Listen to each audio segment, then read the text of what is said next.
വിശുദ്ധ ബൈബിളിനകത്ത് ഈ ഫൊർഗീവ്നെസ്, ക്ഷമിക്കുക എന്ന് പറയുന്നത്, പാപക്ഷമയുണ്ട്, ദൈവം നമ്മളോട് ക്ഷമിക്കുന്ന ക്ഷമയുണ്ട്, നമ്മൾ മനുഷ്യനോട് പരസ്പരം ക്ഷമിക്കുന്ന ക്ഷമകളുണ്ട്.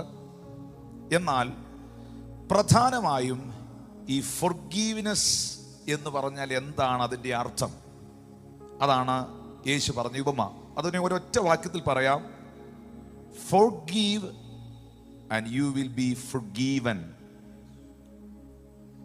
ക്ഷമിച്ചാൽ ക്ഷമിക്കപ്പെടും. ക്ഷമ, forgive, give എന്ന് പറഞ്ഞാൽ എന്തുവാ? നൽകപ്പെട്ടതാണ്. ക്ഷമ നമുക്ക് ലഭ്യമായതാണ്, നമുക്ക് നൽകിയതാണ്. നമുക്ക് നൽകിയതിനെ നമ്മൾ forgiven, നമ്മൾ അത് തിരികെ കൊടുക്കുന്നതാണ് ക്ഷമയുടെ അർത്ഥം.